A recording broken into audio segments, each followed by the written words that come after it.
Welcome back to the Fly With Her podcast. I'm your host, Atana. I'm Maya. Thank you for being here for another episode. Today's guest made history by becoming the youngest licensed pilot from South Sudan after earning her private pilot license in December 2025. With plans of becoming an airline pilot, she's preparing to begin her commercial pilot license and multi-engine training, and her dream is to one day fly the Airbus A320. Welcome, Agel, to the Fly With Her podcast. It's a pleasure to have you here. Hi, thank you so much for having me. I'm so excited. Agel, would love to start by hearing what inspired you to get into aviation and what has your journey been like so far? Well, I mean, joining aviation hasn't really been something that I had in mind. Growing up, I wanted to be a doctor, but then alongside with school and high school, I was like, maybe aviation is what I love because being in the sky and just being up there is something that I really adore and just love the views up there. So I figured maybe being in the cockpit is a way to have that ongoing in life. And that's why I chose to be a pilot. Well, with the journey, it was a bit rocky because I had to go to changing schools, instructors leaving, weather also where I used to study or where I still study. The weather isn't the best, so we had to juggle all of that. But I mean, I'm really grateful and glad that I went through those struggles because again, they make you who you are today and they kind of teach you behavior, give you a clear mindset and learning how to juggle and battle through things to get through to where you want to be. So I'm really glad that I went through all of that. As we know, you are quite young. What does it feel Mhm. like to be recognized as the youngest licensed pilot from South Sudan? I mean, as we know, or I might say that South Sudan is a very small country. It's just upcoming. So for us female pilots, we're very little in South Sudan. It's mostly the men here. And when I see people like me and other female pilots coming up, with me being the youngest, I'm really, really happy because we're not only representing ourselves, but the country as whole. And trying to show people that maybe South Sudan is small, as it's said, but the talent and the people we have in there are really big, and we're going to try our best to make our country big. So me being the youngest pilot is something that makes me so happy because I'm inspiring other female pilots or other females that want to be pilots in the future that you can actually do it one day. Very much big congratulations, Agel. That's really, really, really phenomenal that you are the youngest. Thank you Uh, so much. South Sudan. That's incredible. What Mm-hmm. point did you think, yeah, I definitely want to become a pilot, and this is definitely the path that I want to pursue? At what point was you like, yeah, I'm so sure that this is what I want to do, and then you started to chase after that dream? I would say probably 2022. After losing my brother, because he also wanted to be a pilot. And when he passed away, the same day he passed away, he had posted a post of saying, okay, today I'm gonna start achieving the dream of becoming a pilot because he was flying out. And at that time, I was still in school.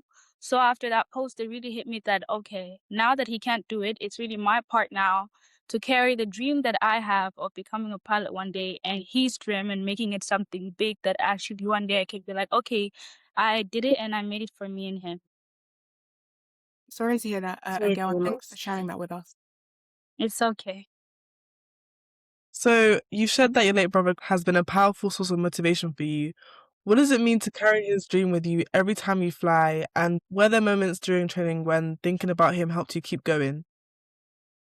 To me, carrying a dream of my late brother is something that I hold dearly to my heart because he was somebody that was like a best friend to me. So carrying this, I know in somewhere that he's happy that I made it this far and I'm making it even more farther than right now.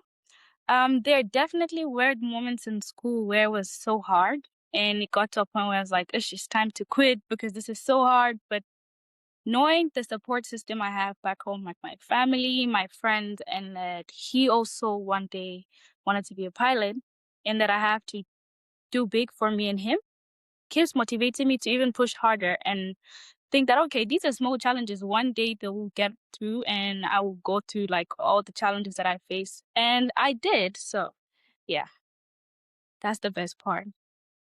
That's amazing. So, Agel, we know Mm-hmm. that you're from South Sudan, but you're training Mm-hmm. in South Africa.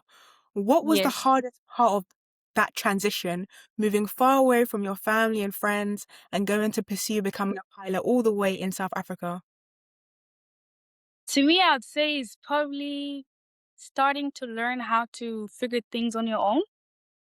Make friends with new people and share energies with different kind of people. Because again, I've moved 3 countries before, doing my high school and like lower grades, and all that path I've been with my mom and my siblings. So moving far away from them and going all the way to South Africa, it was first harder to stop because I had to get used to being alone, figuring out school, all bills and everything, learning how to manage things with my own. But through the way or like halfway to it, it kind of got easy because now I'm coming to the point of saying, okay, you're here alone. You have to start doing all of this by yourself and not relying on other people. So that was the biggest challenge. But yeah, I still had them there. That's lovely that even though you move far away from them, they still support you and you can still have communication with them despite being so far away. That's great. Mm-hmm. That was great. And that's amazing that you were able to adapt so very well, and even though you moved to different countries, so that's actually really amazing because I feel like Yeah. if I moved countries, I probably struggle for quite a bit.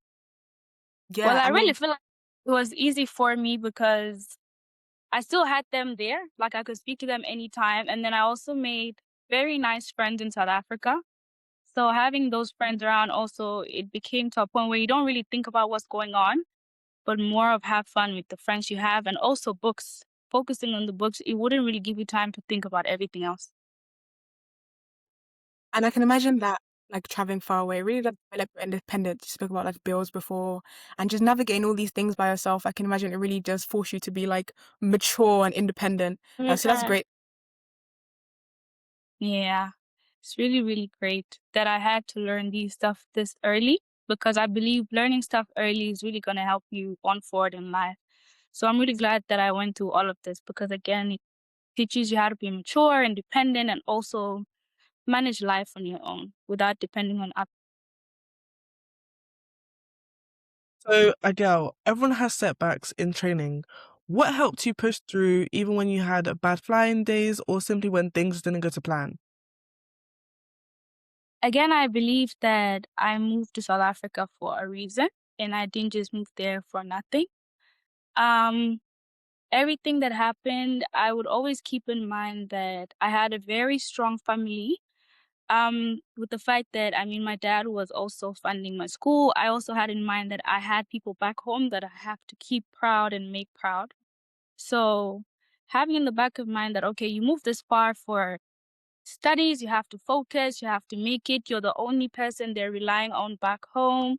And again, my big brother. So those were my motivations in school. And then not one bad flight means the end of it. You have very many other flights coming on forward, so you could keep training because again, not everybody that comes to aviation is perfect. Nobody in this life is perfect, but as much as you try your hardest, just keep trying and trying because I believe one day you will make it.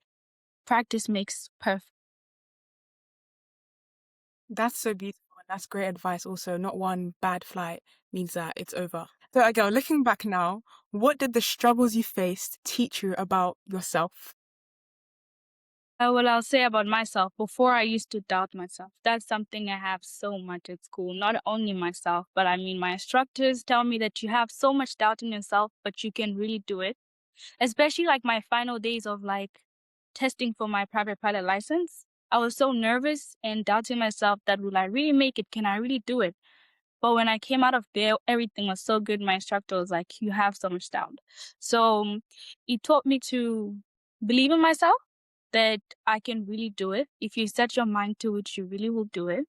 I am really a strong person and not a weak person because I believe everything that I went through, I got over it. And that shows me that I'm strong and I can really do what I set my mind to do.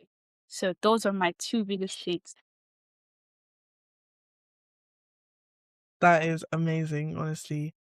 I love your determination and the way you just went over through the hurdles and you were still able to focus and continue.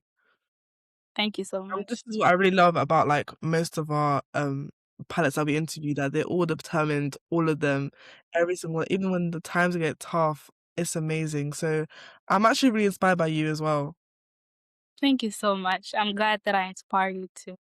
Yeah, especially like how young you are as well. Like we're similar ages and you're on Yeah. track to being you're already a pilot and you're on track to being a commercial pilot. That is so amazing. Us being young and you being young, we really do. We are really inspired by your journey and what you've been able to achieve. So once again, congratulations. It's phenomenal. Thank you so much. I'm so grateful for it. So, Agel, what Mhm. surprised you most about PPL training that no one really prepares you for? I would say all the work that you really have to do and like the books. When I first joined, I really didn't think it was gonna be like this whole process of going from circus to GF to navigations and all of that. I really thought it was like a simple training. But the first time when I got there, I had to go to classes, have this 8 big books that I had to read for exams. And so to me it was like, okay, you really do have to lock in for this. It's not a joke. It's not something you play with. You do have to lock in. And I think that was the most like the first thing that I was like, okay, it is actually something serious. So it was really the books, the training, and the pressure of how much you need to focus and do everything right because one small mistake and it's over. Agel, how do you hope your journey changes what girls in South Sudan believe is possible? Well, I really do hope my journey changes, especially their mindset, and tells them and shows them that just because you're a lady doesn't mean you can't do what's big. You can definitely achieve whatever you want to achieve as long as you put your mind to it and believe in yourself that you will do it one day. I want to tell my ladies in South Sudan that do it, go for it, push hard, stay focused, and with confidence, you will definitely do what you have to do and be who you have to be one day. That's very beautiful advice, Agel. Thank you so much for sharing that. Yes, and thank you so much, Agel, for sharing your story with us. It has been a pleasure knowing what you have went through, and I'm sorry for loss once again.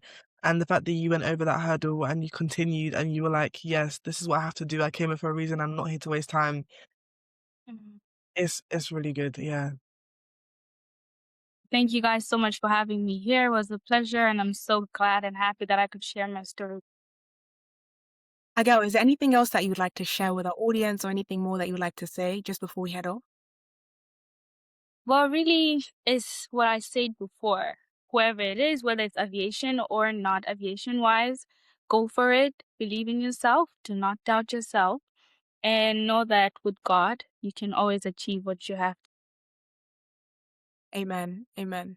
So that is it for today. Make sure to like, share, and subscribe, and follow us on Instagram and TikTok at the Fly With Her Podcast. Don't forget to tune in, take off, and fly with her. See you in the next episode. Bye. Bye.